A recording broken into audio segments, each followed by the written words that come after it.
First Java program எழுதலாம்.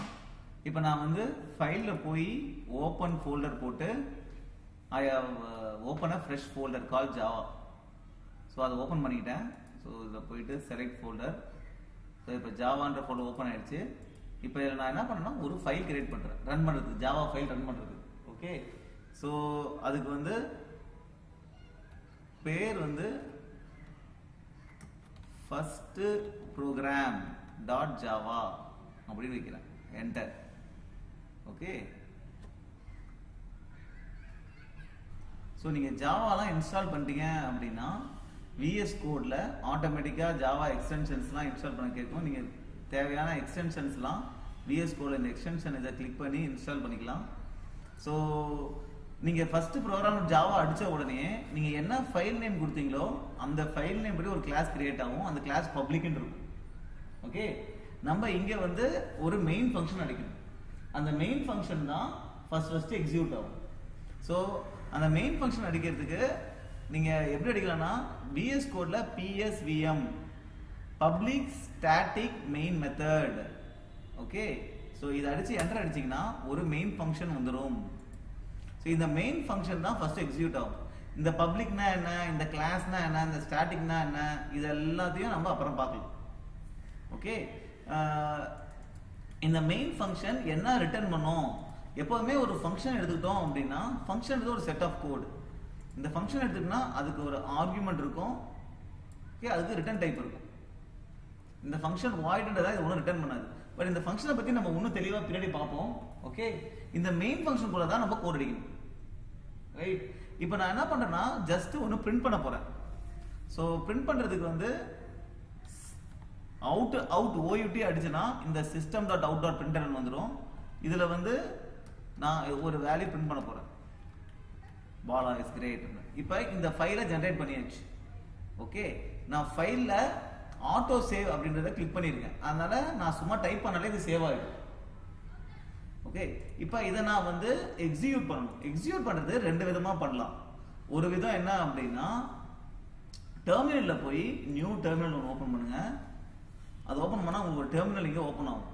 Okay, இங்கே தான் இங்கே LS அப்படின்னு போட்டோம்னா என்ன ஃபைல் இருக்கு அந்த ஃபோல்டர்லன்னு காமிக்கும். நம்ம இதில் நம்ம ஃபர்ஸ்ட் ப்ரோக்ராம் கிரியேட் பண்ணியிருக்கோம். கரெக்டா? இப்போ அந்த ஃபைல் மட்டும் தான் காமிக்குது. இதை நான் கம்பைல் பண்ணுற கமாண்ட் வந்து ஜாவா சி அந்த ஃபர்ஸ்ட் ப்ரோக்ராம். சும்மா கொஞ்சம் தூரம் டைப் அடிச்சுட்டு டேப் அடித்தோம் அப்படின்னா அந்த மீதி இது வந்துடும். நான் ஃபுல்லாக டைப் பண்ண அவசியம் கிடையாது. இப்போ என்டர் அடிக்கிறோம் அப்படின்னா இப்போ கம்பைல் ஆகுது. கம்பைல் ஆகி திருப்பி LS போட்டு பாருங்க. கம்பைல் ஆன உடனே நமக்கு பைட் கோட் ஜென்ரேட் ஆயிடுச்சு. இந்த டாட் கிளாஸ் ஃபைல் தான் பைட் கோட். ஓகேவா? இப்போ இதை ரன் பண்ணணும். ரன் பண்றதுக்கு ஜாவா அப்புறம் அந்த ஃபர்ஸ்ட் ப்ரோக்ராம் டேப் அடிச்சுட்டு இதில் வந்து பார்த்தீங்கன்னா ஃபர்ஸ்ட் ப்ரோக்ராம் மட்டும் தான் அடிக்கணும். என்டர் அடிச்சோம்னா அவுட்புட் வந்துச்சு. ஸோ ஃபர்ஸ்ட் கம்பைல் பண்றோம், அப்புறம் ரன் பண்றோம். ஸோ இந்த ஜாவா குள்ளர் தான் JVM ரன் பண்றது. ஓகே, இது என்ன பண்ணும்? நம்ம கம்பைல் பண்ண பைட் கோட லைன் பை லைனா போய் எக்ஸிக்யூட் பண்ணும். ஓகே, இப்போ உங்க கோட் என்ன இருக்கோ அது பிரிண்ட் ஆகும். இப்போ நான் இன்னொரு பிரிண்ட் அப் ஸ்டேட்மென்ட் போடுறேன். this program works அப்படின்னு போடுறேன். அப்படி போட்டுட்டு திருப்பி ரன் பண்றேன். இப்போ this program works வரவே இல்லை. ஏன் வரலனா என் பைட் கோட்ல பழைய ப்ரோக்ராம் பழையதுதான் இருக்கு. நான் திருப்பி கம்பைல் பண்ணாதான் புது பைட் கோட் ஜெனரேட் ஆகும். ஓகே, அப்ப புதுசு இந்த நான் சேஞ்ச் பண்ணதுக்கு அப்புறம் கம்பைலே பண்ணல. கரெக்டா? சோ நான் சேஞ்ச் பண்ணதுக்கு அப்புறம் கம்பைல் பண்ணா புது பைட் கோட் வரும். திருப்பி ரன் பண்றேன் அப்படின்னா இப்ப this program works வந்து. இப்போ இந்த கமாண்ட் அடிக்கிறதுக்கு பதிலா நம்ம இந்த ப்ளே பட்டனை கிளிக் பண்ணலாம். இந்த ப்ளே பட்டனை கிளிக் பண்ணா கம்பைல் பண்ணி ரன் பண்ணி எல்லாமே பண்ணிடும். பாரு, கம்பைலேஷனும் அதே பண்ணிடுது, ரன்னும் அதே பண்ணிடுது.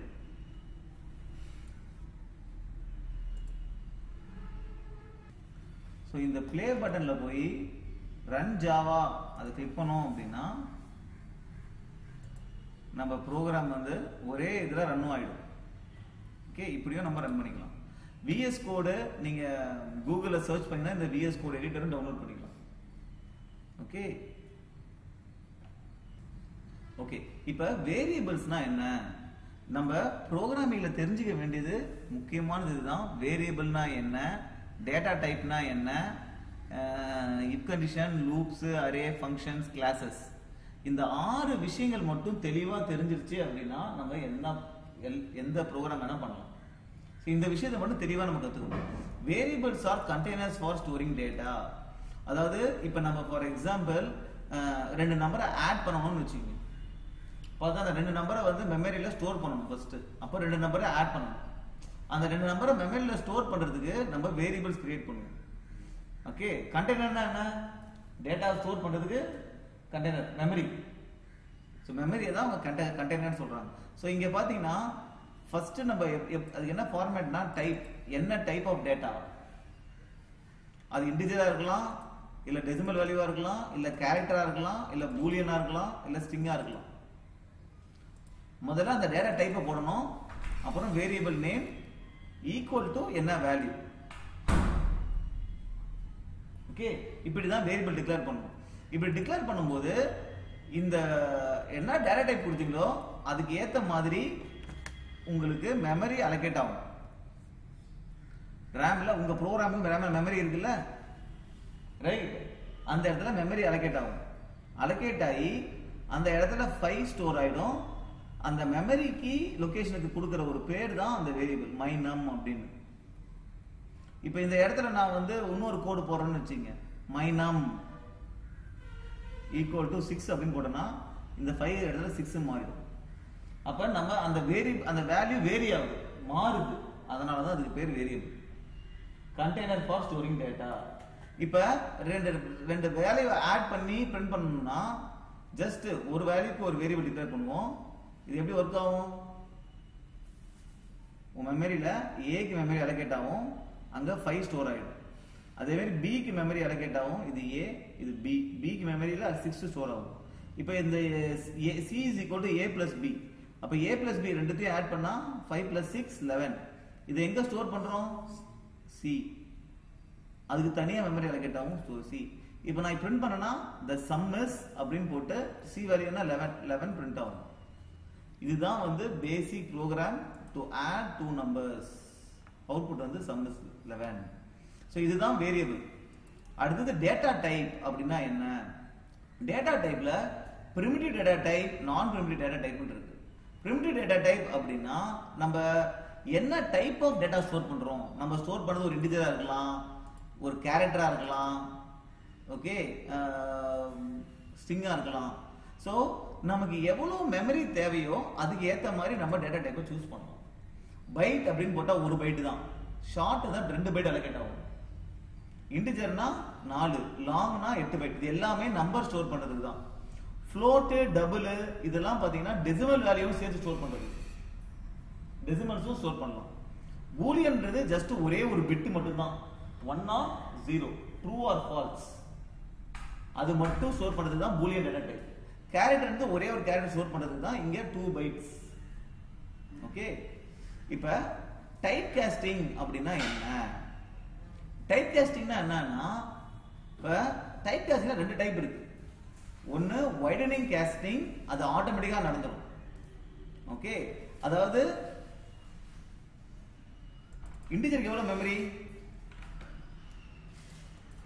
4 பைட்ஸ். கரெக்டா? பைட்டுக்கு 1 பைட் தான். சோ பைட்ல இருந்து நீ 2, அதாவது சின்னதுல இருந்து பெருசா converting smaller type to larger type, அது ஆட்டோமேட்டிக்கா டைப் காஸ்ட் ஆகும். அதாவது 1 பைட்ல இருந்து 2 பைட்ல ஸ்டோர் பண்ற, 2 பைட்ல இருந்து 2 பைட், இல்ல 2 பைட்ல இருந்து 4 பைட்ல ஸ்டோர் பண்ற, 4 பைட்ல இருந்து 8 பைட்ல ஸ்டோர் பண்ற, ஈஸியா ஸ்டோர் பண்ணிடலாம். அது வந்து ஆட்டோமேட்டிக்கா நடந்துரும். Automatic costing. இதுதான் வைடனிங் காஸ்டிங் சொல்லுவாங்க. ஒரு டைப் ஆஃப் டேட்டால இருந்து இன்னொரு டைப் ஆஃப் டேட்டா. இப்ப டபுளுக்கு என்ன 8 பைட், இன்டிஜர் வந்து 4 பைட். 4 பைட்ல இருந்து 8 பைட் ஸ்டோர் பண்றது ஈஸி. ஆனா இது நேரோ காஸ்டிங். நேரோ காஸ்டிங் என்ன அப்படின்னா மேனுவலா நீயா பண்ணணும். ஃபார் எக்ஸாம்பிள், இப்ப இதுவே மேல இருக்கிறதே வந்து பாத்தீங்கன்னா ஃபர்ஸ்ட் நான் டபுள் டிக்ளேர் பண்றேன். Double my double is equal to 5.5. இதை நான் இன்டிஜர்ல ஸ்டோர் பண்றேன்.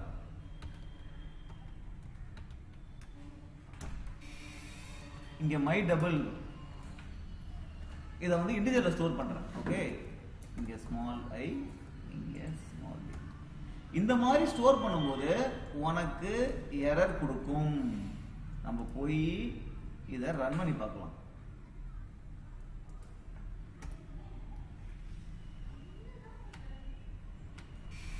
இங்கே இந்த மாதிரி ரெட் கலர் சிம்பிள் காட்டுச்சுன்னா எரர் இருக்குன்னு அர்த்தம். ஓகே, இதை நம்ம கம்பைல் பண்ணும்போதே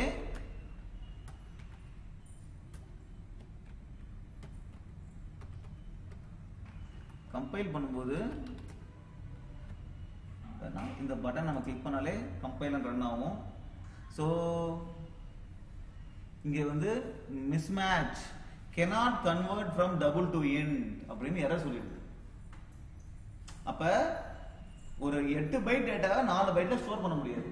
அப்படி நீ ஸ்டோர் பண்ணணும் அப்படின்னா இதை கேஷ் பண்ணணும், டைப்பை மாற்றணும். டைப்பை மாத்துறது தான் டைப் கேஸ்டிங். அது எப்படி பண்றது அப்படின்னா, இதுக்கு முன்னாடி இன்டிஜரா மாத்துறதுக்கு இன்ட் இப்படி போடணும்.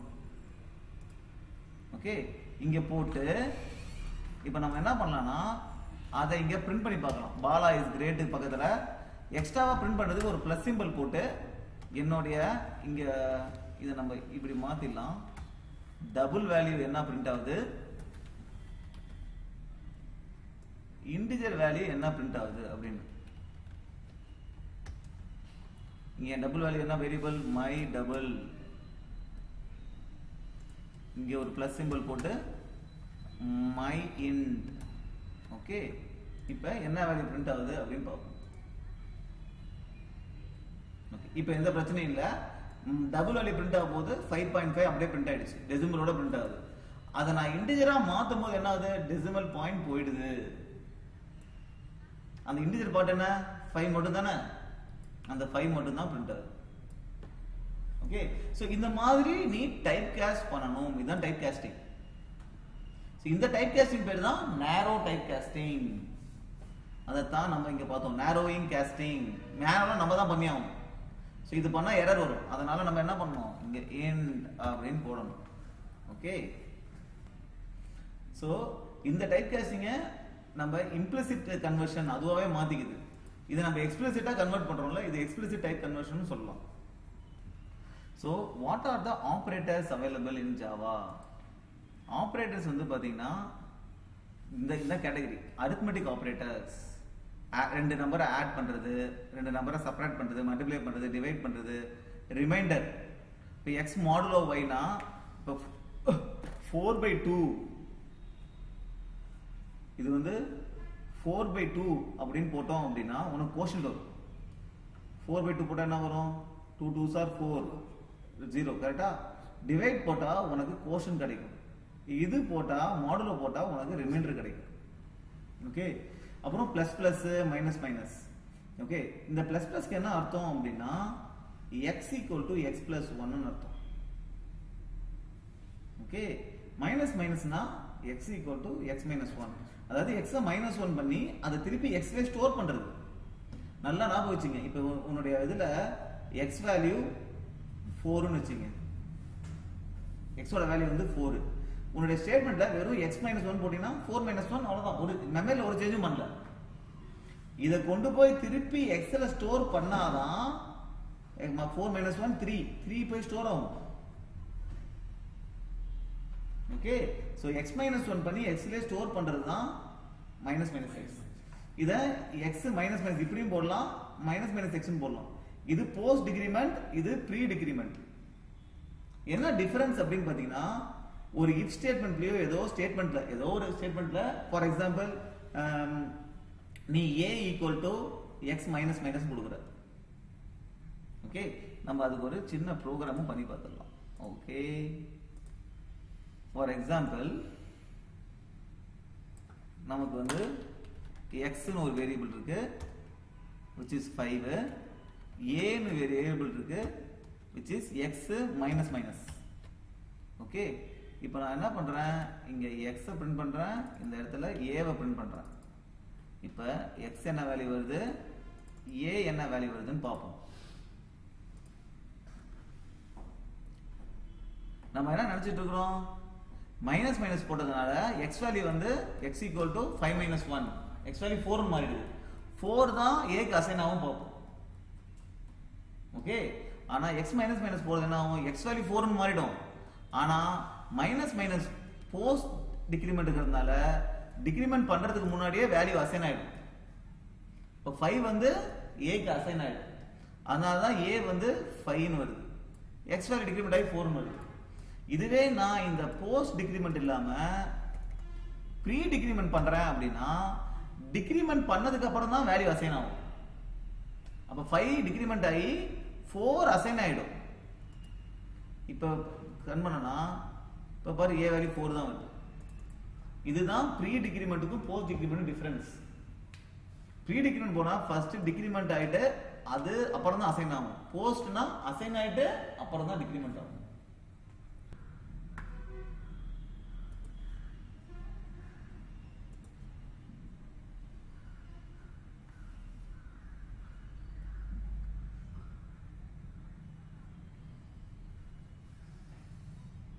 அப்புறம் கம்பேரிசன் ஆபரேட்டர். கம்பேரிசன் ஆபரேட்டர் வந்து ரெண்டு வேல்யூ கம்பேர் பண்றதுக்கு, எஸ்ஸும் ஒய்யும் ஈக்குவலா நாட் ஈக்குவலா, இல்ல எக்ஸ் ஒய்யை விட கிரேட்டரா லெஸ்ஸா, இல்ல less than R greater than R equal டுவா, இந்த மாதிரி கம்பேர் பண்றதுக்கு ஆபரேட்டர்ஸ் இருக்கு. ரைட், இதெல்லாம் பொதுவா இஃப் கண்டிஷன்ல யூஸ் பண்ணுவோம். இங்க ட்ரைட் போனீங்க அப்படின்னா இஃப் கண்டிஷன் யூஸ் பண்ணுவோம். இப்போ ஈக்குவல் டுனா கம்பேரிசன் ஆபரேட்டர் இல்ல, இது என்ன கொடுக்கும், எக்ஸும் ஒய்யும் ஈக்குவலா இல்லையா, அப்ப ட்ரூ ஆர் ஃபால்ஸ் கொடுக்கும். ஈக்குவலா இருந்தா ட்ரூ, இல்லனா ஃபால்ஸ். ரைட், இப்ப ஈக்குவலா இருக்கு அப்படின்னா it will return true. Right, இந்த மாதிரி நீங்க ரன் பண்ணி பாத்துக்கலாம். இதெல்லாம் கம்பேரிசன் ஆபரேட்டர். ஒரு ஈக்குவல் டு போட்டா என்ன அர்த்தம் தெரியுமா, நீ y வேல்யூவை x க்கு அசைன் பண்றன்னு அர்த்தம். அப்ப y வேல்யூ x க்கு அசைன் ஆகி அந்த வேல்யூ பிரிண்ட் ஆயிடும். என்ன வேல்யூ 5 அந்த வேல்யூ பிரிண்ட் ஆகும். சோ 5 என்ற வேல்யூ பிரிண்ட் ஆகும். சோ கம்பேரிசன் பண்ணும்போது நீ டபுள் ஈக்குவல் டு போடணும், மறந்துட கூடாது. ரெண்டு வேல்யூ கம்பேர் பண்ணனும் டபுள் ஈக்குவல் டு போடணும். ஓகே, சோ இது கம்பேரிசன் ஆபரேட்டர். அப்புறம் லாஜிக்கல் ஆபரேட்டர்ஸ். லாஜிக்கல் ஆபரேட்டர்ஸ் என்னன்னா ரெண்டு கம்பேரிசனை நீ கம்பைன் பண்ணலாம். ரெண்டுமே ரெண்டு கம்பேரிசன், இது ஒரு கம்பேரிசனும் இது ஒரு கம்பேரிசன், ரெண்டுமே ட்ரூவா இருந்தா சில விஷயங்கள் பண்ணணும்னா இந்த மாதிரி அண்டு போட்டு கம்பேர் பண்ணலாம். ஆமா, ரெண்டுமே ட்ரூவா இருக்கணும். ஆறுனா ஏதாவது ஒன்னு ட்ரூவா இருந்தாலே ட்ரூ, ஆறு போட்டு கம்பேர் பண்ணலாம். இந்த நாட் என்ன பண்ணும்னா ட்ரூவை ஃபால்ஸா மாத்தும், ஃபால்ஸை ட்ரூவா மாத்தும். ஓகே, சோ இதெல்லாம் வந்து உங்களுடைய இஃப் ஸ்டேட்மெண்ட் அந்த மாதிரி இதுல யூஸ் பண்ணலாம். இங்க பிரிண்ட்ல கூட யூஸ் பண்ணலாம். அப்ப இது கம்பேரிசன் எப்போதுமே ட்ரூ ஆர் ஃபால்ஸ், அவுட்புட் வந்து ட்ரூ ஆர் ஃபால்ஸ் கொடுக்கும். ஓகே, சோ இதெல்லாம் தான் டிஃபரண்ட் ஆபரேட்டர்ஸ்.